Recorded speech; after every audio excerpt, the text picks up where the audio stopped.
Good morning. This is the second volume of Thermodynamics, class 11th Chemistry. Let us start. Different types of heats energies. First law of thermodynamics we have done. Now, different types of heats or energies or enthalpies of reaction or phase changes. First is enthalpy of combustion. Enthalpy का meaning heat भी होता है, energy भी होता है. Enthalpy of combustion का क्या मतलब है? जब 1 मोल कोई भी सब्सटेंस एयर में कंप्लीटली बर्न कर जाता है, उस वक्त जो हीट रिलीज होती है, इसी को कहते हैं enthalpy of combustion. It is the heat released when 1 mole of a substance is completely burned in air और ऑक्सीडाइज्ड इन ऑक्सीजन. जैसे कार्बन की है कितनी 393.5. माइनस का निशान क्यों लगाया? It is exothermic in nature. And let me tell you कि एंथैल्पी ऑफ कंबशन हमेशा नेगेटिव ही होएगी. स्टैंडर्ड एंथैल्पी ऑफ कंबशन, अगर हम एंथैल्पी ऑफ कंबशन की बजाय स्टैंडर्ड शब्द बोलते हैं तो इसका मतलब ये है कि रिएक्टेंट और प्रोडक्ट दोनों ही 298 केल्विन और 1 बार प्रेशर पे लिए गए, यानी कि कंडीशंस क्या है? स्टैंडर्ड हो जाती हैं, राइट. और इसको एंथैल्पी ऑफ कंबशन को हम लोग यहाँ पे सी भी लिख सकते हैं, और स्टैंडर्ड में हमें यहाँ गोला लगा के काटना होता है. ये देखो गोला लगा दिया. पुरानी बुक्स देखेंगे तो उसमें खाली सर्कल है, यहाँ पे सर्कल को कट करा हुआ है. नेक्स्ट है, अभी ये देखो ब्यूटेन का हमने कंबशन दे दिया. जब 1 मोल ब्यूटेन एयर में कंप्लीटली बर्न्ड या ऑक्सीडाइज हो जाता है तो इतनी हीट निकलती है. ये इसकी एंथैल्पी ऑफ कंबशन है. Calorific value of fuel C. 12 gram carbon के बर्न करने से 393.5 किलो जूल रिलीज होता है. तो 1 ग्राम से कितना होगा? ऑफकोर्स 393/12 कर देना, उसी को हम कैलोरीफिक वैल्यू कहते हैं. जब 1 मोल सब्सटेंस पूरा एयर में बर्न कर जाता है तो जितनी भी हीट निकलती है वो एंथैल्पी ऑफ कंबशन होती है, और 1 ग्राम फ्यूल के जलने से जितनी एनर्जी मिलेगी that is calorific value. Enthalpy of formation, formation है क्या बनेगा? सब्सटेंस एक कंपाउंड बनेगा. किससे? ऑफकोर्स अपने एलिमेंट से बनेगा. कितना? 1 मोल.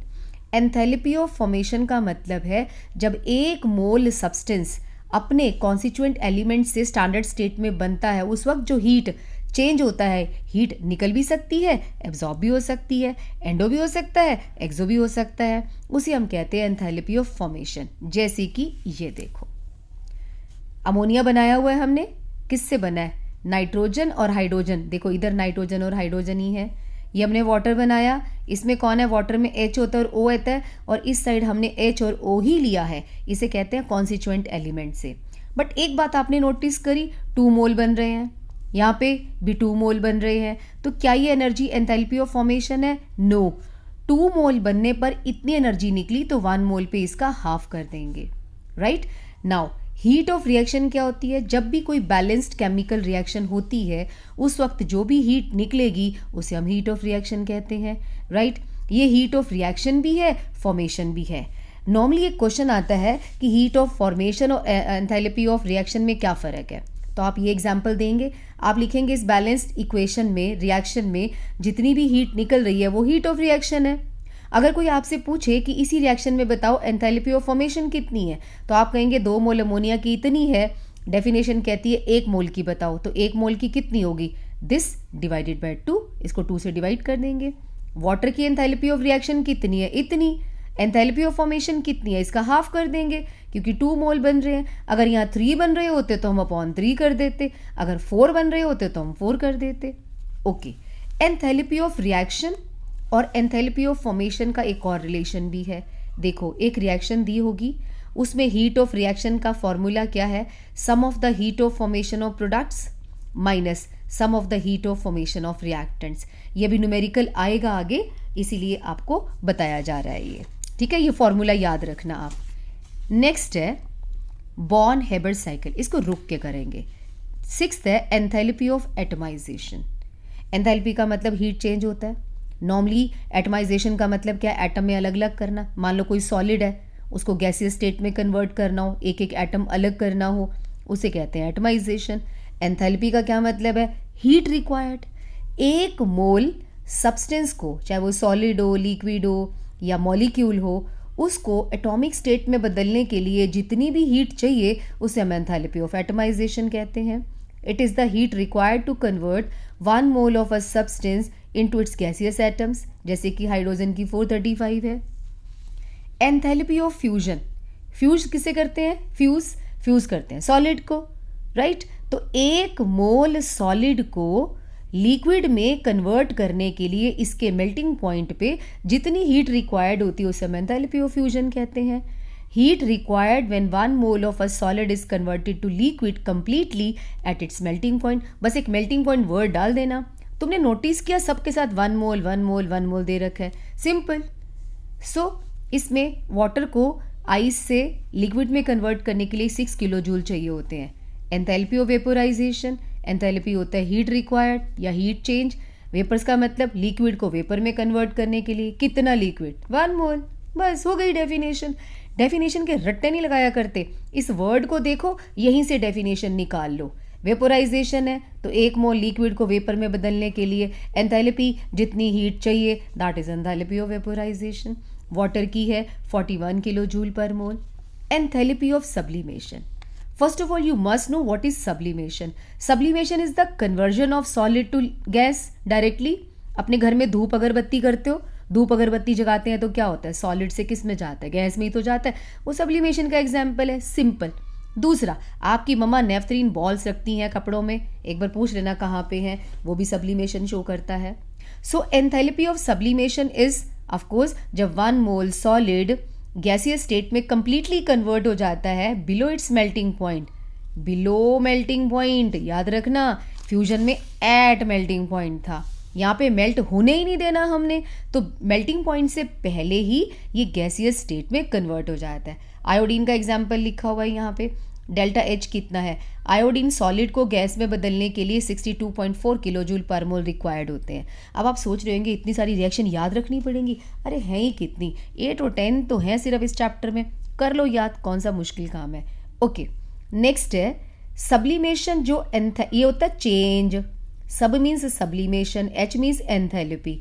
ये है enthalpy of sublimation equal to enthalpy of fusion plus enthalpy of vaporisation. Yes, it is quite clear कि फ्यूजन और वेपोराइजेशन मिला के ही तो सब्लिमेशन बना था, तो उसी का हमने फॉर्मूला लिखा हुआ है। नेक्स्ट है हमारा एंथैल्पी ऑफ न्यूट्रलाइजेशन। इसकी डेफिनेशन करने से पहले बताओ न्यूट्रलाइजेशन किसकी होती है? एसिड और बेस की। कितना लें एसिड और बेस? 1 gram equivalent. वो कितना होता है अगर वो ना पता हो तो? वेरी सिंपल, जब एसिड एंड बेस, ध्यान रखना टेकन इन एक्वस मीडियम, पानी में घुले होने चाहिए, ऐसे मत ले लेना।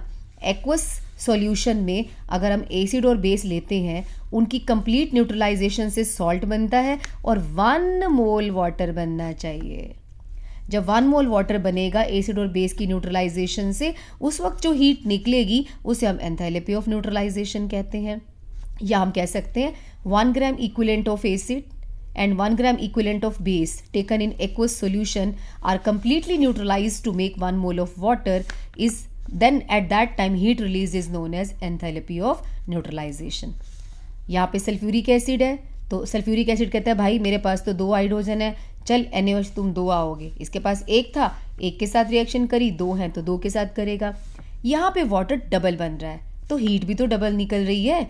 और अगर इस रिएक्शन में आपसे पूछा जाए what is the enthalpy of neutralisation, तो आप इसका डिवाइडेड बाय 2 करेंगे। क्यों? क्योंकि 2 मोल वाटर बन रहा है, जबकि एंथैल्पी ऑफ न्यूट्रलाइजेशन कहती है 1 मोल बनना चाहिए। 3 बन रहे होते तो हम डिवाइडेड बाय 3 कर देते। चलो अगली बात सुनो, स्ट्रॉन्ग बेस और स्ट्रॉन्ग एसिड जब भी न्यूट्रलाइज होंगे उस वक्त जो हीट निकलेगी वो हमेशा 57.1 किलो जूल पर मोल ही होती है। और अगर इन दोनों में से मैं एक जना वीक ले लेती हूँ, यानी कि यहाँ पे मैं एसिटिक एसिड ले लूँगी, ओहो आपको तो ये भी बताना पड़ेगा स्ट्रॉन्ग एसिड कौन है और वीक एसिड कौन होता है। ये देखो ये वीक एसिड है, ये स्ट्रॉन्ग बेस है, एनर्जी देखो कम निकली है 57 से। क्वेश्चन है कि जब एक जना वीक होता है तो एनर्जी कम क्यों निकलती है? थोड़ी सी एनर्जी इसको डिसोसिएट करने में खर्च हो जाती है। पहले तो मैं आपको ये बताऊं वीक एसिड होता कौन है।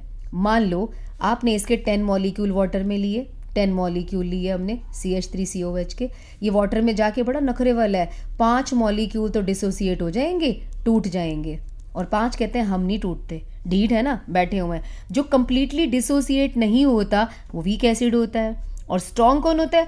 10 मॉलिक्यूल लिए 10 के 10 टूट जाते हैं, 10 के 10 Na और OH बन जाएंगे, ये होता है स्ट्रॉन्ग। जब एक जना वीक होता है तो उसके कुछ मॉलिक्यूल पड़े होते हैं, तो थोड़ी सी एनर्जी उनको चपेट मारने में खर्च हो जाती है। ओए डिसोसिएट क्यों नहीं होते तुम, चलो डिसोसिएट हो जाओ।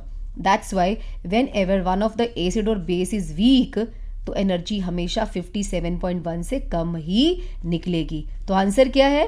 Because some energy is lost और used in dissociating the weaker part. ठीक है, नेक्स्ट है एंथैल्पी ऑफ सॉल्यूशन। चलो 1 मोल KCl उठा लेते हैं, या कॉपर सल्फेट, कोई भी सॉलिड उठा लो 1 मोल, उसमें इतना पानी डालो, स्पेसिफाइड अमाउंट डालना है, बहुत सारा नहीं डालना कि वो घुल जाए। That's it. KCl plus aqueous, aqueous बोले तो वाटर, मीन्स कितना भी ले सकते हैं, जितना रिक्वायर्ड, कितना भी का मतलब है फिक्स नहीं है, रिक्वायर्ड होता है सफिशिएंट, जितने में घुल जाए वो। KCl एक्वस, डेल्टा H है 18.6। जब KCl को वाटर में डिसॉल्व करते हैं तो ये एंडोथर्मिक है। कॉपर सल्फेट .5H2O को वाटर में डिसॉल्व करते हैं तो ये भी एंडोथर्मिक है, 11.7 किलो जूल पर मोल एब्जॉर्ब करेगा। अगर हम कॉपर सल्फेट एनहाइड्रस लेते हैं, वाटर में डिसॉल्व करते हैं तो हीट निकलती है, रिलीज होती है, ध्यान देना जरा, -66.5 का मतलब है इतनी हीट रिलीज होती है। नेक्स्ट है सॉरी, एंथैल्पी ऑफ हाइड्रेशन। देखो सॉल्यूशन का मतलब होता है पानी इतना डालो कि घुल जाए सॉल्ट। हाइड्रेशन का मतलब है अरे फिक्स डालना, सोच समझ के। 1 मोल कॉपर सल्फेट को 5 मोल वाटर चाहिए बस, क्योंकि इसके फॉर्मूले में .5H2O आता है। तो यहाँ पे क्या लिखेंगे कि required number of moles of water are added to 1 mole of anhydrous salt. Anhydrous salt में उतने वाटर डालो जितने का फॉर्मूले में रिक्वायर्ड होता है। तो देखो यहाँ पे 78.2 किलो जूल रिलीज हो रही हैं, right. Now dissolution of ionic compound in water takes place in 3 steps. जब भी कोई आयोनिक कंपाउंड वाटर में डिसॉल्व करोगे तो 3 स्टेप्स होते हैं। पहला, मान लो मैंने कॉपर सल्फेट को वाटर में डाला, पहले तो कॉपर 2 प्लस सल्फेट ये अलग हो जाएगा, आयोन्स में कन्वर्ट हो जाएगा, ठीक है, और जितनी एनर्जी चाहिए उसे हम लैटिस एनर्जी कहते हैं। दूसरा, जब आयोन जुदा हो जाएंगे, मैं यहाँ से एग्जाम्पल बताती हूँ आपको। ये देखो मैंने NaCl को वाटर में डाला, जैसे ही वाटर में डाला वाटर खींच के अलग कर देता है इनको। ये देखो Na प्लस अलग, Cl नेगेटिव अलग, इसको चारों तरफ से पानी घेर लेता है, इसको भी घेर लेता है। हम तभी तो ब्रैकेट में लिखते नहीं है एक्वस, एक्वस का यही मतलब होता है। ये दोनों अब मिल नहीं सकते पानी में, पानी उड़ाओगे तो ही मिलेंगे अब ये। तो ये घूमते हैं अलग अलग चारों तरफ पानी से घिरे हुए, और जब पानी इनको घेरता है तो इस फिनोमिनन को कहते हैं भाई इनकी हाइड्रेशन हो गई। और हाइड्रेशन जब भी होती है एनर्जी रिलीज होती है, उस एनर्जी का नाम है हाइड्रेशन एनर्जी, ठीक है। अब इसे कहते हैं हाइड्रेशन एनर्जी। सुनो, जिस एनर्जी से दोनों जुड़े हुए थे, चिपके हुए थे, उस एनर्जी का नाम है लैटिस एनर्जी। अगर हाइड्रेशन एनर्जी लैटिस एनर्जी से ज़्यादा होगी तो सॉल्ट डिसॉल्व हो जाएगा। अब मैंने ना बेरियम सल्फेट डाल दिया पानी में, ये देखो बेरियम सल्फेट डाला, पानी आया, यानी कि मैंने इसमें वाटर में डाला, तो जैसे ही वाटर इसके पास है तोड़ता है, नहीं टूटता, बोलते हैं हाय हाय तेरी एनर्जी तो बहुत ज़्यादा है, यानी कि हाइड्रेशन एनर्जी कम है, लैटिस एनर्जी ज़्यादा है, तो ये सॉल्ट डिसॉल्व नहीं होगा। ये देखो hydration energy less than lattice energy, salt will not dissolve. आपसे वाइवा में क्वेश्चन पूछा जाता है, बच्चों बताओ इसके प्रेसिपिटेट क्यों आए, तो आप कहेंगे भाई उसकी हाइड्रेशन एनर्जी लैटिस एंथैल्पी से कम है इसलिए वो प्रेसिपिटेट बना के बैठे हुए हैं, ठीक है। ये हमारी थी एंथैल्पीज। उसके बाद हमारा आता है हेसिस लॉ। ये देखो अब हेस भैया ने क्या कह दिया, हेस जी कहते हैं कि अगर किसी प्रोसेस को एक स्टेप में करो, यानी कि आपने A से D बनाया एक स्टेप में, या फिर पहले A से B बनाओ, B से C बनाओ, C से D बनाओ, कहते कैसे भी करो, चाहे 1 स्टेप में करो चाहे ज़्यादा स्टेप्स में करो, दोनों में जो टोटल हीट चेंज होगा ना वो सेम होगा, यानी कि Q will be equal to Q1 plus Q2 plus Q3, ठीक है। प्रूफ, अब कुछ सिर्फ बंदे कहते हैं हम तो नहीं मानते बराबर होता है, प्रूफ दो, कहते चलो मान लो ये दोनों बराबर नहीं है, ठीक है। इमेजिन करो जब A से D में जाते हैं, मान लो इसको 200 किलो जूल ये रिलीज करता है, जब मैं D से A में जाऊंगी तो ये प्लस 200 किलो जूल एब्जॉर्ब करेगा। यही रूल होता है ना कि A से D में जितनी निकली थी हीट उतनी D से A में कंज्यूम हो जाएगी। अब तुम कह रहे हो कि हम नहीं मानते दोनों बराबर है, मान लो 200 रिलीज करता है और 300 एब्जॉर्ब करता है, 200 रिलीज करता है 300 एब्जॉर्ब करता है, अरे ये तो 100 किलो जूल का घाटा हो रहा है हर बार। और अभी तो आपने बोला था energy can neither be created nor be destroyed, तो फिर मान गए ना, दोनों बराबर ही होंगे। क्योंकि अगर आप मानते हो कि बराबर नहीं है, मैं ए से डी, डी से ए से डी, डी से ए करूँगी ना, एनर्जी या तो पैदा होएगी या डिस्ट्रॉय होएगी, दोनों ही पॉसिबल नहीं है। तो मान जाओ ना, दोनों बराबर हैं। ये इसका प्रूफ है, ये देखो, राइट। नेक्स्ट है बॉन्ड एनर्जी। अब नाम से ही पता लगा लो, पढ़ने की क्या ज़रूरत है। बॉन्ड को तोड़ने में जितनी एनर्जी चाहिए, कितने बॉन्ड, 1 मोल लगा दो, right? It is the amount of heat released when 1 mole of a bonds are formed from its constituent elements in the gaseous state. जब 2 एटम मिल के बॉन्ड बनाते हैं तो एनर्जी रिलीज होती है। सो यहाँ भी एंथैल्पी ऑफ रिएक्शन का एक फॉर्मूला है, sum of the bond enthalpies of reactants minus bond enthalpies of products. अब तुमने नोटिस नहीं किया, हमेशा हम प्रोडक्ट माइनस रिएक्टेंट लिखते हैं, बट यहाँ हमें अपने रिएक्टेंट माइनस प्रोडक्ट लिखा है, देख लो। क्योंकि बॉन्ड एंथैल्पीज जो होती है ना, जब पुराना बॉन्ड टूटता है तो एनर्जी चाहिए होती है, नया बॉन्ड बनता है तो एनर्जी रिलीज होती है, इसलिए रिएक्टेंट्स माइनस प्रोडक्ट्स। ये डेल्टा एच का फॉर्मूला एक और है। एनसीईआरटी की बैक में क्वेश्चन है जिसमें जो अभी फॉर्मूला बताया था फॉर्मेशन वाला, एक में वो यूज़ होएगा, एक में ये यूज़ होएगा। चलो नेक्स्ट टॉपिक है स्पॉन्टेनियस प्रोसेस। इसके न्यूमेरिकल्स की मैं अलग से वीडियो बनाऊंगी, उसमें सारे न्यूमेरिकल्स कराऊंगी। हाँ, स्पॉन्टेनियस से याद आया, हमने बॉर्न हेबर साइकिल छोड़ा था अभी। Born Haber cycle basically Hess's law का ही रूप है, तभी मैंने करवाया नहीं उस टाइम। देखो बॉर्न हेबर भैया क्या कहते हैं कि आप NaCl को एक स्टेप में बनाओ, चाहे अलग अलग स्टेप्स में बनाओ, दोनों सिचुएशन में डेल्टा एच तो सेम ही रहेगा। कैसे? मेरे को NaCl बनाना है, मैंने सोडियम उठाया, क्लोरीन डाला, बस उसको मतलब जो भी एनर्जी दी देनी थी दे दी, नमक बन के तैयार हो गया। इस पूरे प्रोसेस में जितना भी हीट चेंज हुआ उसे हम डेल्टा एच यानी कि डेल्टा एच ऑफ फॉर्मेशन कहते हैं। चलो मैंने डेल्टा एच लिख लिया। अब मेरे दिल में नहीं ऐसे नहीं, मैं तो पहले अलग अलग बनाऊंगी। पहले मैंने क्या किया, सोडियम को गैसियस स्टेट में कन्वर्ट किया, जितनी हीट चाहिए उसको बोला हमने एंथैल्पी ऑफ एटमाइजेशन। इसका मैंने एटम्स बना दिए ना, एंथैल्पी ऑफ एटमाइजेशन, मैंने गैस में कन्वर्ट कर दिया। फिर मैंने इसको बोला चल तुझे मैं एनर्जी दे रही हूँ, इलेक्ट्रॉन निकाल बाहर, तो मैंने आयोनाइजेशन एनर्जी दी, इसने इलेक्ट्रॉन बाहर निकाल दिया। फिर मैंने क्लोरीन को पकड़ा, मैंने बोला चल तेरा बॉन्ड तोड़ते हैं पहले, हाफ ऑफ डिसोसिएशन एनर्जी। मैंने हाफ क्यों लिखा, मुझे 2 क्लोरीन थोड़ी ना चाहिए, 1 चाहिए, तो हाफ ही लिखूंगी ना। मान लो 2 क्लोरीन को तोड़ने में 40 किलो जूल खर्च हो गए, तो मेरे को तो 20 चाहिए था ना, क्योंकि 1 चाहिए। ओके, फिर मैंने इसको इलेक्ट्रॉन दिया, मैंने कहा ये ले इलेक्ट्रॉन, इलेक्ट्रॉन एफिनिटी, आजकल हम इसको इलेक्ट्रॉन एफिनिटी नहीं कहते, इलेक्ट्रॉन गेन एंथैल्पी कहते हैं। जब क्लोरीन एक इलेक्ट्रॉन को पकड़ेगा उस वक्त जो एनर्जी निकलेगी उसे इलेक्ट्रॉन गेन एंथैल्पी कहते हैं। अब ये दोनों आ गए मेरे पास। अब मैंने इन दोनों को बोला चलो अब तुम्हें मिला दिया जाता है। जैसे इन दोनों को मिलाएंगे, NaCl प्लस माइनस है, आपस में चिपक जाएंगे, और जैसे ही दोनों अट्रैक्ट होंगे 1 मोल NaCl बनेगा, उस वक्त जो हीट निकलेगी उसी का नाम है लैटिस एनर्जी। यू भैया कौन है, लैटिस एनर्जी, तो लैटिस एनर्जी निकलेगी। चलो अब हेसेस लॉ क्या कहता है कि जो डेल्टा एच है ना, ये वाला सिंगल स्टेप वाला, it is equal to this plus this plus this plus this plus this, means delta H F equal to delta H A I E, half of dissociation और electron affinity. मैंने पता क्यों लिखा electron affinity, पहले इसको electron affinity कहते थे, अब ये इलेक्ट्रॉन गेन एंथैल्पी हो गया है। ठीक है, बात दोनों की सेम ही है। प्लस यू है लैटिस एंथैल्पी। अब भैया बताओ ये साइकिल करा क्यों, लैटिस एनर्जी कैलकुलेट करने के लिए। क्यों, आपके पास कोई और तरीका नहीं है? नहीं है, यही है बस एक तरीका। हेसेस लॉ का भला हो जिसने बताया, and we could calculate lattice enthalpy. चलो अब चलते हैं अगले टॉपिक पे, दैट इज स्पॉन्टेनियस प्रोसेस।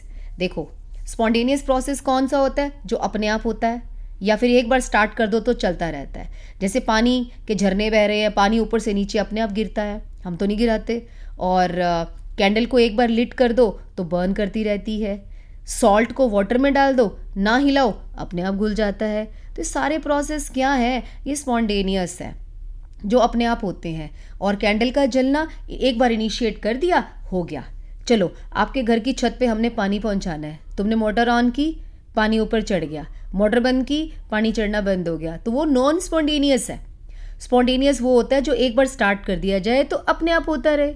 तो आपके घर में वाटर का ऊपर जाना, टंकी में भरना is a non spontaneous process. देखो नॉन स्पॉन्टेनियस प्रोसेस ये रहा, which neither takes place by itself, ना तो आप पे होता है और ना ही इनिशिएशन पे होता है। Flow of water up the hill, dissolution of sand, sand को उठा के पानी में डाल दो, कभी नहीं घुलेगी। Diffusion of gas from low pressure to high pressure, perfume को बोलो जहाँ तेरे को हमने स्प्रे किया ना वहीं बैठा रहे, बाकी लोग तेरे पास आएंगे। Is it possible? नो। ठीक है, अब सवाल ये उठता है भाई पानी नीचे क्यों गिरता है, सॉल्ट वाटर में डिज़ोल्व क्यों होता है, सैंड वाटर में डिज़ोल्व क्यों नहीं होती, छत पे पानी अपने आप क्यों नहीं चढ़ता। चलो इसका जवाब ढूंढते हैं। आखिर कोई प्रोसेस स्पॉन्टेनियस क्यों है? What is the driving force? कौन है जो सॉल्ट को कहता है पानी में घुल जा, उसे कहते हैं ड्राइविंग फोर्स। कौन है जो वाटर को कहता है नीचे गिर? Driving force. ड्राइविंग फोर्स के लिए दो फैक्टर रिस्पॉन्सिबल हैं। कुछ साइंटिस्ट कहते हैं एनर्जी फैक्टर है। हर सिस्टम की टेंडेंसी होती है कि मेरी एनर्जी मिनिमम हो जाए और मेरी मैक्सिमम स्टेबिलिटी हो, तभी तो सारे एक्सोथर्मिक प्रोसेस जो होते हैं वो अपने आप हो जाते हैं। देखो ऑल एक्सोथर्मिक प्रोसेसेस अपने आप हो रहे हैं। पानी नीचे क्यों गिरता है? अपनी एनर्जी मिनिमम करने के लिए। हीट ठंडे से हॉट टू कोल्ड में क्यों जाती है? अपनी एनर्जी कम करने के लिए। ये देखो सारे एक्सोथर्मिक प्रोसेसेस जो हैं वो स्पॉन्टेनियस हैं। फिर एक बंदा कहता है यार अगर एक्सोथर्मिक स्पॉन्टेनियस होते, मैंने अपने घर की छत पे पानी रखा था ग्लास में, अगले दिन तो ग्लास थोड़ा सा कम था, वाटर इवेपोरेट हो गया, लेकिन वो तो एंडोथर्मिक प्रोसेस है, तो वो क्यों हुआ? हाँ बात तो सही है। अब ये लिमिटेशन है एनर्जी फैक्टर की। But there are many reaction जो एंडोथर्मिक है और अपने आप हो रही हैं, जैसे कि लिक्विड का गैस वाटर में कन्वर्ट होना यानी कि इवेपोरेशन, आइस का अपने आप मेल्ट होना, अमोनियम क्लोराइड का वाटर में डिजोल्व होना एंडोथर्मिक है बट फिर भी अपने आप होता है। और कुछ रिएक्शंस ऐसी भी होती हैं जिसमें हीट ऑफ रिएक्शन ज़ीरो होती है, वो भी स्पॉन्टेनियस है। कहते हैं तुम्हारी बात तो गलत साबित हो गई। फिर दूसरे साइंटिस्ट कहते हैं नहीं, एक फैक्टर और भी होता है। यहाँ मैंने लिखा हुआ even those reactions for which delta H is negative still rarely proceed to completion. ये भी इसकी लिमिटेशन है। कई रिएक्शन ऐसी भी होती हैं जिसमें डेल्टा एच जो है वो नेगेटिव है फिर भी नहीं होती हैं। ठीक है, तो ये सारी बातें लिमिटेशन है। फिर साइंटिस्ट ने कहा नहीं एक फैक्टर और भी है। क्या है? Randomness factor. ये मैंने क्या लिखा हुआ है? ये लिखा हुआ है कि डेल्टा एच यानी कि एनर्जी फैक्टर अकेला डिसाइड नहीं करेगा रिएक्शन होगी कि नहीं होएगी। एक और फैक्टर भी है, उसका नाम है रैंडमनेस फैक्टर। ये फैक्टर कहता है हर सिस्टम की टेंडेंसी होती है कि मेरी मैक्सिमम रैंडमनेस हो जाए, यानी कि आज़ादी। तुम नहीं चाहते क्या तुम्हें कोई रोक टोक ना हो, तुम मर्जी से घूमो और तुम आज़ाद भी रहो और तुम शांत भी रहो, है ना? यही चाहते हो ना? तो ये भी यही चाहते हैं सिस्टम कि हमारी आज़ादी बहुत हो।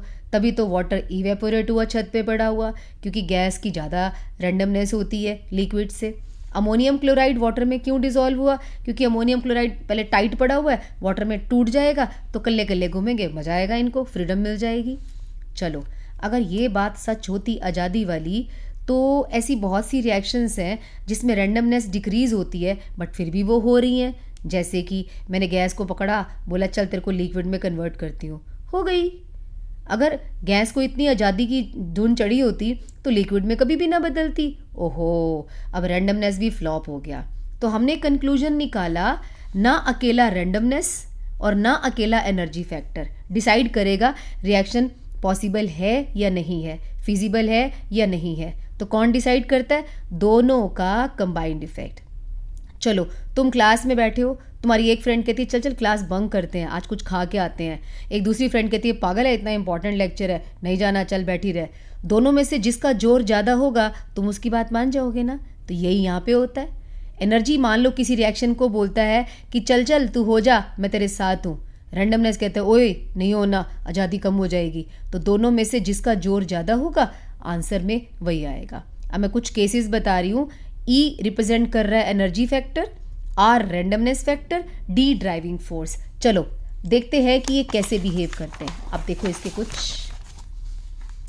यहाँ पे एनर्जी बोलती है फेवर, ये होता है फेवर कर रही है, एनर्जी बोलती है हो जा मैं तेरे साथ हूँ। रैंडमनेस कहती है यस तुझे होना चाहिए, रिएक्शन को बोल रही है मैं तेरे साथ हूँ। तो डी बोलता है सही है, स्पॉन्टेनियस हो जाएगा। यहाँ पे एनर्जी फेवर कर रहा है, रैंडमनेस फेवर नहीं कर रहा, लेकिन इसका साइज इससे छोटा है, तो ये फेवर कर रहा है तो रिएक्शन स्पॉन्टेनियस होएगी। एक रिएक्शन है जिसमें एनर्जी कहती है हो जा, नहीं हो, तू अपोज कर रही है, ये कहती नहीं हो, तुझे नहीं होना। रैंडमनेस कहते हैं नहीं हो जा मैं तेरे साथ हूँ। तो दोनों में से किसकी बात मानी जाएगी? इसकी, रैंडमनेस की। फेवर कर रही है तो ये फेवर में जाएगा। या देखो ये सारे मैंने केसेस दिए हुए हैं, आपको पता चल जाएगा। अब सवाल ये उठता है, भाई तुमने तो बोल दिया रैंडमनेस, उसका कोई सिंबल तो रखा होगा, वो बताओ हमें, खाली ई और आर से काम नहीं चलेगा। लो जी, ये आर है ना रैंडमनेस, उसका हमने नाम रखा है एंट्रोपी। इसको रिप्रेजेंट करते हैं एस से। ये it is the measure of randomness और डिसऑर्डर ऑफ द सिस्टम। जिसकी एंट्रोपी ज़्यादा उसका एस ज़्यादा। गैस की एंट्रोपी लिक्विड से, लिक्विड की सॉलिड से ज़्यादा होती है। तो डेल्टा एस क्या है? Change in entropy. ये S2 है, प्रोडक्ट भी कह सकते हो इसको, फाइनल स्टेट भी कह सकते हो, ये इनिशियल स्टेट है। Delta S is also equal to SP, product की एंट्रोपी माइनस रिएक्टेंट की एंट्रोपी। चलो फॉर्मूला क्या है डेल्टा एस का? ये रहा Q reversible upon T, right. So Q reversible को हम डेल्टा H भी कहते हैं, इसकी जगह हमने ये लिख दिया। तो entropy change is the amount of heat absorbed, ये रहा heat absorbed isothermally and reversibly divided by absolute temperature at which the heat is absorbed. Entropy का यूनिट क्या है? इसका यूनिट होता है किलो जूल पर मोल, इसका यूनिट होता है केल्विन, तो इसका यूनिट हो गया किलो जूल पर मोल पर केल्विन या कैलोरीज पर मोल पर केल्विन। एंट्रोपी स्टेट फंक्शन है, चलो इन्फॉर्मेशन दे दी। अगला है entropy of fusion. Of course, it is entropy when 1 mole of a solid substance changes to the liquid at its melting point. बस delta H में था एंथैल्पी, या एंट्रोपी बोल देंगे, है तो चीज़ वही कि डेल्टा फ्यूज H यानी कि enthalpy of fusion upon melting point आ जाएगा। ऐसे ही एंट्रोपी ऑफ वेपोराइजेशन है, जब 1 मोल लिक्विड कंप्लीटली वेपर में कन्वर्ट हो जाता है बॉइलिंग पॉइंट पे, उस वक्त जो एंट्रोपी का चेंज होता है उसे एंट्रोपी ऑफ वेपोराइजेशन कहते हैं। यहाँ पे ये एंथैल्पी ऑफ वेपोराइजेशन है अपॉन बॉइलिंग पॉइंट है। एंट्रोपी ऑफ सब्लिमेशन में enthalpy of sublimation upon temperature आ जाएगा। ये टेम्परेचर कौन सा है? Below melting point. Okay, entropy changes in processes not involving phase transformation. Entropy increases when solid dissolves in liquid. Number of moles of products is more than that of reactants. For example, अब exam में question आएगा, भाई बताओ इसमें entropy increase होगी कि decrease होगी? सोच के देखो। H2 है, 2 हाइड्रोजन कस के एक दूसरे का हाथ पकड़ के बैठे हैं, 2H आज़ाद कर दिया हमने इनको, इस वाली रिएक्शन में एंट्रोपी इंक्रीज होएगी। यहाँ कैल्शियम कार्बोनेट चिपके पड़े एक दूसरे से, सॉलिड स्टेट में है, देखो हीट करते ही जुदा हो गए, 1 के 2 हो गए, वाओ आज़ादी बढ़ गई इनकी। CO + CO2, यहाँ भी एंट्रोपी पॉजिटिव होएगी। एक और आता है बॉइलिंग ऑफ एग। जब एग को बॉयल करते हैं तो एंट्रोपी इंक्रीज होती है। वाई? क्योंकि पहले प्रोटीन अपनी स्टेट में था, यानी कि प्रोटीन से चिक निकल सकता है, वो प्रोटीन क्या करता है? काम करने के लायक है। आप जैसे ही अंडे को बॉईल करते हो, अब उसमें से चिक नहीं निकलेगा, क्यों? आपने उसके प्रोटीन की शक्ल बिगाड़ दी। तो प्रोटीन जब डिफॉर्म हो जाता है तो एंट्रोपी बढ़ जाती है। ओके, एंट्रोपी 3 प्रकार की है। एक होती है entropy total, entropy change total delta S system plus delta S surrounding. किसी भी स्पॉन्टेनियस प्रोसेस के लिए इसकी एंट्रोपी प्लस हो या माइनस कोई फ़र्क नहीं पड़ता, सराउंडिंग की प्लस हो या माइनस कोई फ़र्क नहीं पड़ता, बट ये प्लस होनी चाहिए। किसी भी स्पॉन्टेनियस प्रोसेस में delta S total should be more than 0। Delta S total और delta S universe is positive, then the process is spontaneous. तो डेल्टा एस टोटल अगर नेगेटिव होगा तो रिएक्शन नॉन स्पॉन्टेनियस होएगी। याद रखना, जो प्रोसेस नॉन स्पॉन्टेनियस होता है ना, वो उल्टा स्पॉन्टेनियस होता है, यानी कि रिवर्स प्रोसेस हमेशा स्पॉन्टेनियस होगा। पानी नीचे से ऊपर नहीं जाता, ये नॉन स्पॉन्टेनियस है, बट ऊपर से नीचे स्पॉन्टेनियस होता है। तो जिसका भी डेल्टा एस टोटल 0 होगा वो प्रोसेस इक्विलिब्रियम में होगा। यहाँ पे मैं आपको एक सवाल पूछती हूँ, एक रिएक्शन है, उसका डेल्टा एस जो है वो नेगेटिव है, रिएक्शन पॉसिबल है कि नहीं? आप कहना मे बी और मे नॉट बी, क्योंकि डेल्टा एस खाली का मतलब होता है we are talking about system. तो अगर मैं कहूँ डेल्टा एस टोटल एक रिएक्शन का नेगेटिव है तो आप कहेंगे पक्का नॉन स्पॉन्टेनियस है। तो डेल्टा एस टोटल जो है ये डिसाइड करेगा रिएक्शन स्पॉन्टेनियस है या नहीं, खाली डेल्टा एस नहीं करेगा। अब है second law of thermodynamics. All spontaneous processes, naturally occurring processes जो आपे आपे हो रही है, वो सब थर्मोडायनेमिकली इरिवर्सिबल है। हाउ, पानी नीचे गिरता है, ऊपर नहीं जाता, वो अपने आप हो रहा है यूनिवर्स में और वो इरिवर्सिबल है। तो हमारी नेचर में जितने भी प्रोसेस है स्पॉन्टेनियस, सब इरिवर्सिबल है। दूसरी definition, the complete conversion of heat into work is impossible. देखो, आप अपनी गाड़ी में पेट्रोल भरवाते हो, जितने का पेट्रोल भरवाया उतने की गाड़ी कहाँ चलती है। कितना सारा पेट्रोल तो आपकी गाड़ी का जो साइलेंसर है उसको गर्म करने में निकल जाता है, और जो फ्यूल बाहर निकलता है, धुआं निकलता है, फ्यूल का जो धुआं निकलता है वो भी तो थोड़ा बहुत एनर्जी लेता होगा। तो कोई प्रोसेस संभव ही नहीं है जितना इनपुट उतना आउटपुट। तीसरा, without the help of external agency spontaneous process can not be reversed. For example, heat can not itself flow from colder to hotter body. अपने आप ही जो स्पॉन्टेनियस प्रोसेस है, जो भी स्पॉन्टेनियस प्रोसेस है, वो उसको रिवर्स करना चाहते हो तो आपको बाहर की हेल्प लेनी पड़ती है। Last, the entropy of universe is continuously increasing. मैं तो यही कहूँगी, यही लिखो अगर आपको सेकेंड लॉ आ जाता है कि यूनिवर्स की एंट्रोपी लगातार बढ़ रही है, लेकिन total heat content of the universe remains the same. वो हम पहले लॉ में पढ़ चुके हैं। अब चलते हैं फ्री एनर्जी पे। फ्री एनर्जी का सिंबल होता है जी, और डेल्टा जी का मतलब होता है फ्री एनर्जी चेंज। जी का फॉर्मूला है H minus T S. H कौन है? एंथैल्पी। T temperature. S कौन है? एंट्रोपी। क्या हम absolute value of H measure कर सकते हैं? मेरी फर्स्ट वीडियो में बताया था नो। तो फिर जी भी नहीं कर सकते, तो क्या करेंगे? अरे हम ले भी नहीं रहे, हम तो डेल्टा ले रहे हैं। ये देखो, delta G equal to delta H minus T delta S। इसको कहते हैं गिब्स हेल्महोल्ट्ज इक्वेशन। वो खाली गिब्स इक्वेशन है, ये वाली खाली डेल्टा वाली होती है, गिब्स हेल्महोल्ट्ज इक्वेशन होती है। डेल्टा जी कौन है? G2 माइनस G1, यानी कि free energy of product minus free energy of reactant. Delta H पता ही है, डेल्टा S भी अभी हम पढ़ के आए हैं। इस फॉर्मूले से हमें पता चलेगा कि कोई प्रोसेस स्पॉन्टेनियस है कि नहीं है। अभी 4-5 मिनट पहले जो मैंने बताया आपको, energy factor, randomness R factor अभी किया था ना पीछे, ये वही ई है, ये आर है, वो तो वैसे ही था, ये अपने फॉर्मूले की सेंस में बताया। अब हमेशा याद रखना, जिस भी प्रोसेस में डेल्टा जी नेगेटिव होगा वो प्रोसेस स्पॉन्टेनियस होगा, जिसमें डेल्टा जी पॉजिटिव होगा वो नॉन स्पॉन्टेनियस होगा, डेल्टा जी जीरो होगा तो रिएक्शन इक्विलिब्रियम पर होगी। राइट? ये डिसाइड कौन करेगा? अब इधर देखो ध्यान से। Depending upon the sign of delta H and delta S the following possibilities are. लो, इसके लिए मैं आपको यहाँ समझाती हूँ। एक रिएक्शन है, आपको एग्जाम में दिया हुआ है कि एक रिएक्शन है, उसमें डेल्टा एच नेगेटिव है और डेल्टा एस पॉजिटिव है। बताओ रिएक्शन स्पॉन्टेनियस है या नहीं है? ये क्वेश्चन आया, मान लो आपको। आप इसका आंसर क्या लिखेंगे? आप लिखेंगे पहले इक्वेशन, ठीक है, और आप कहेंगे डेल्टा जी अगर नेगेटिव आया तो रिएक्शन स्पॉन्टेनियस है। चलो, डेल्टा एच क्या है? यहाँ पे नेगेटिव लिख दो, ये नेगेटिव सिंबल वाला हो गया। डेल्टा एस क्या है? पॉजिटिव। हम सबको पता है कि नेगेटिव पॉजिटिव नेगेटिव होता है, नेगेटिव नेगेटिव, आंसर नेगेटिव आएगा। कहना yes, it is highly spontaneous, बड़ी जोर से स्पॉन्टेनियस होएगी। नेक्स्ट क्वेश्चन, दूसरा क्वेश्चन आया, if delta H is positive and delta S is negative. अब बताओ रिएक्शन स्पॉन्टेनियस है कि नहीं? चलो पुट कर लेते हैं। ये डेल्टा जी है, डेल्टा एच की जगह लिखेंगे पॉजिटिव, माइनस का निशान ये रहा, डेल्टा एस की जगह नेगेटिव, नेगेटिव नेगेटिव क्या हो जाता है? पॉजिटिव, तो आंसर क्या आएगा? पॉजिटिव। अब आप कहेंगे रिएक्शन किसी कीमत पर स्पॉन्टेनियस नहीं हो सकती, बड़ी जोर से नॉन स्पॉन्टेनियस है ये। राइट?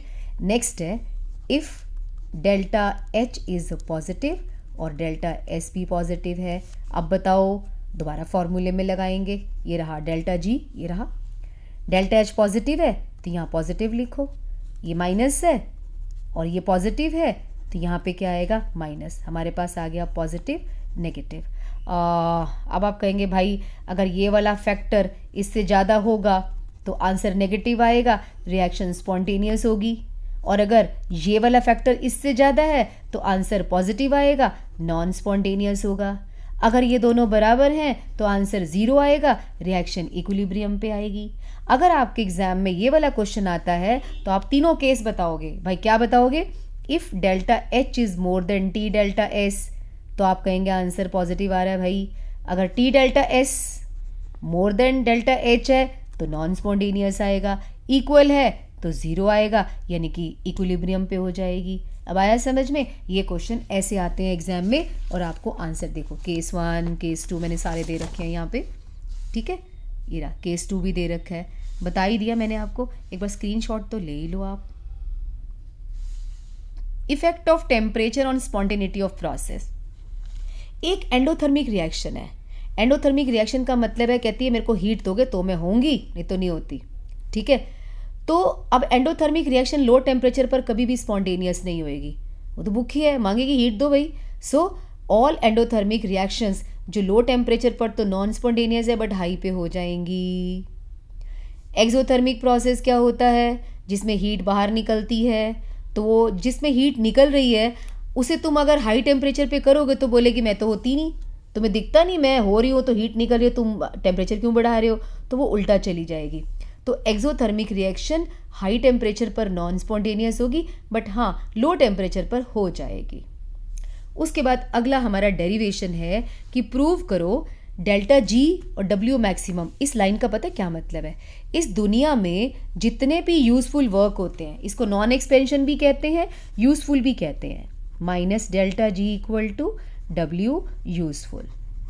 ये है डेरिवेशन, इसकी बजाय आप यूजफुल लिख लो, ज़्यादा सही वर्ड है ये, वो भी ठीक है, वक्त तो जितना निकलेगा उतना ही मैक्सिमम निकलेगा। देखो इसको नॉन एक्सपेंशन वर्क भी कहते हैं, यूजफुल भी कहते हैं, जहाँ जहाँ नॉन एक्सपेंशन लिखे है ना वहाँ पे यूजफुल कर लो। पहली बात, इसका मतलब क्या है? इसका मतलब ये है इस दुनिया में जब भी कोई यूज़फुल काम होता है, ये यूज़फुल काम कौन होता है? एक्सपेंशन और कॉन्ट्रैक्शन के अलावा जो भी वर्क होता है ना वो यूज़फुल होता है। तो दुनिया में जब भी कोई यूज़फुल वर्क होगा तो जो एनर्जी घटती है ना किसी सिस्टम की, उसी को बोलते हैं free energy. Free energy change is defined as the energy decrease in whose value is responsible for some useful work is the definition. चलो first law of thermodynamics, Q equal to delta U plus W। यहाँ मैंने W दो प्रकार का लिखा है, expansion and non expansion, इसको useful भी कहते हैं। अब याद करो W एक्सपेंशन कौन था जो फर्स्ट वीडियो में था? P delta V। इसकी जगह मैंने लिख दिया P डेल्टा V, ये दोनों डेल्टा H के इक्वल है, मैंने डेल्टा H लगा दिया, यहाँ पे W यूजफुल आ गया। अभी अभी हमने पढ़ा ना Q was equal to T delta S, अभी पढ़ा था, पीछे फॉर्मूला था, ये देखो डेल्टा एस अभी हमने पढ़ा नहीं पीछे, डेल्टा एच अपॉन टी होता है, डेल्टा एच को हम क्यू भी कहते हैं, क्यू रिवर्सिबल, एक ही बात है। तो टी डेल्टा एस के इक्वल आ गया, क्यू की जगह हमने टी डेल्टा एस लिख दिया, delta H plus non expansion. अब इसको उधर ले जाओ डेल्टा एच को, ये किसके इक्वल है? माइनस डेल्टा जी के, तो हमने माइनस डेल्टा जी लिख दिया। कितना आसान है, ये देखो इलेक्ट्रिकल वर्क है। अभी आपने इस साल तो क्या करना है, आ जाएगा नेक्स्ट ईयर आपका इलेक्ट्रिकल वर्क ही। देन इज एक और डेरिवेशन है हमारी, अभी हमने पढ़ा था डेल्टा एस टोटल पॉजिटिव होगा तो रिएक्शन स्पॉन्टेनियस होगी, और डेल्टा जी नेगेटिव होगा तो रिएक्शन स्पॉन्टेनियस होगी। इसका मतलब दोनों का रिश्ता आपस में नेगेटिव से जुड़ा हुआ है।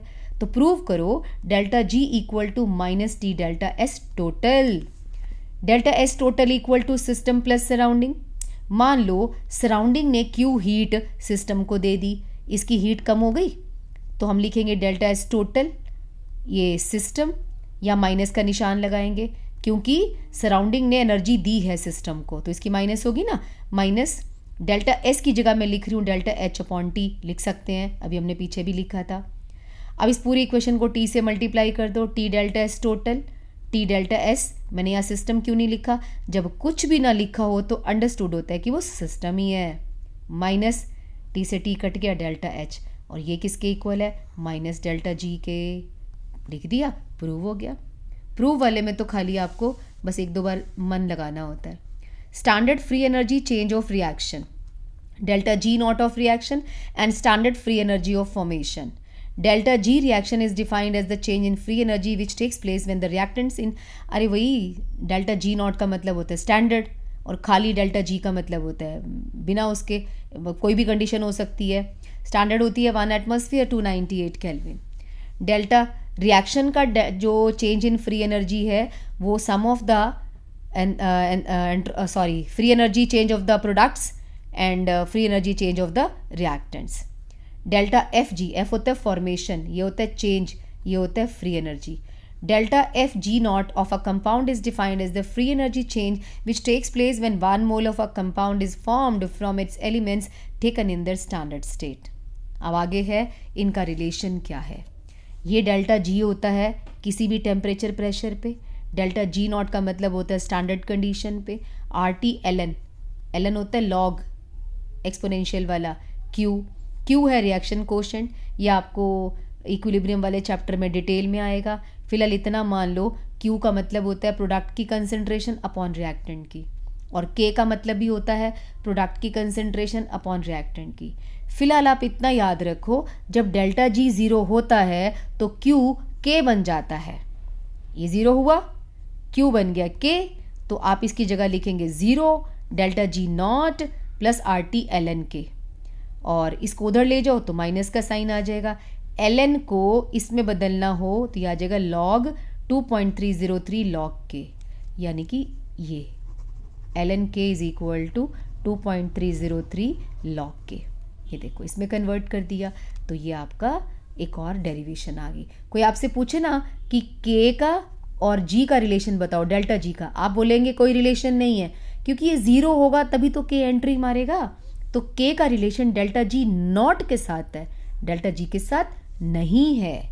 और मैंने आपको ये भी बताया था रिएक्शन तब स्पॉन्टेनियस होगी जब डेल्टा जी नेगेटिव आएगा. ये नेगेटिव आंसर तब आएगा जब के की वैल्यू मोर देन ज़ीरो होगी. ये IIT JEE मेंस में क्वेश्चन आया हुआ है कि के क्या होना चाहिए फॉर स्पॉन्टेनियस प्रोसेस, पॉजिटिव या मोर देन ज़ीरो. नेक्स्ट है third law of thermodynamics. It was given by Nernst. Nernst भैया कहते हैं देखो, entropy of a perfectly crystalline solid approaches zero as the temperature approaches absolute zero. इस line का ये मतलब है 0 केल्विन पर सारे क्रिस्टलाइन सब्सटेंसेस की एंट्रोपी ज़ीरो हो जाएगी, यानी कि कोई हलचल नहीं है 0 केल्विन पे. 0 केल्विन कितना होता है याद करो, -273.15 डिग्री सी. क्या हमने ये टेम्परेचर आज तक रीच किया है, अप्रोच किया है? नो, अभी तक हम यहाँ तक नहीं पहुँचे हैं, लेकिन हाइपोथेटिकल है. ठीक है, इसकी ज़रूरत नहीं है करने की. बस एक बात याद रखना, थर्ड लॉ ऑफ थर्मोडायनेमिक्स है ना, ये कुछ लोग हैं वो फॉलो नहीं करते, ये एक्सेप्शंस है. ये बोलते हैं हम तो कांपेंगे, हमारी एंट्रोपी तो ज़ीरो नहीं है एब्सोल्यूट ज़ीरो पे. कौन है ये नलायक? Carbon monoxide, laughing gas N2O, nitrous oxide, water, nitric oxide NO, chlorine. ये ढीठ है, एक्सेप्शन है इनका. ये बोलते हैं भाई हम तो, हमारी तो एंट्रोपी ज़ीरो नहीं होगी एब्सोल्यूट ज़ीरो पे. So these are the exceptions. एक आपका ज़ीरोथ लॉ रह गया, ज़ीरोथ लॉ ऑफ थर्मोडायनेमिक्स. ये ज़ीरोथ लॉ क्या कहता है? देखो ज़ीरोथ लॉ कहता है कि अगर दो बॉडीज़ हैं A and B, if two bodies A and B are in thermal equilibrium with body C, then they will also be in equilibrium with each other. मतलब ये कि A और C को मैंने इकट्ठा रखा, दोनों का टेम्परेचर सेम था, और फिर मैंने B को C के साथ रखा, इन दोनों का टेम्परेचर भी सेम था. Thermal equilibrium means no net heat is flowing from one beaker to another. तो A और B भी आपस में क्या होंगे? इक्विलिब्रियम में होंगे. जैसे मान लो A और B C के भाई हैं, तो A और B भी आपस में भाई ही लगेंगे ना. ये वही चीज़ है. ये इस चैप्टर का बेस था, तभी इसका ज़ीरोथ लॉ नाम रखा गया, क्योंकि इसको सबसे पहले पढ़ना चाहिए था. ठीक है, zeroth law of thermodynamics. Chapter तो ओवर हो गया, ये कंटेंट था. अब हम नेक्स्ट वीडियो में क्या करेंगे, इसके इंपॉर्टेंट जितने भी क्वेश्चंस हैं या मेरी असाइनमेंट है, मैं उसी को सॉल्व करके बताऊंगी आपके सामने. ठीक है, तब तक आप इस चैप्टर के कंटेंट को रट लो. एटलीस्ट आपको चैप्टर का कंटेंट जरूर पता होना चाहिए, और इसका समअप बना लेना. बिना समअप के मार्क्स नहीं आएंगे. आपको मार्क्स चाहिए तो आप पहले सबसे वे लेक्चर सुनिए या पढ़िए, उसका समअप कीजिए. समअप करने के बाद आपने क्वेश्चंस करने हैं. लेट मी टेल यू, हर चैप्टर के जब तक आपके 200 क्वेश्चंस ना हो जाएं, मत समझना कि आपको अच्छे से आता है. अब ये 200 क्वेश्चंस आएंगे कहाँ से? NCERT में तो बहुत कम दे रखे हैं. अरे MCQs उठा लो ना, आपके पास प्रदीप्स की बुक होगी या कोई मॉड्यूल होंगे, कुछ भी होगा. आपने हर चैप्टर के 200 क्वेश्चंस तो करने ही हैं अगर आपको डॉक्टर, इंजीनियर बनना है, IITian बनना है, और या फिर आपको फुल मार्क्स चाहिए तो. Right, follow this and all the best.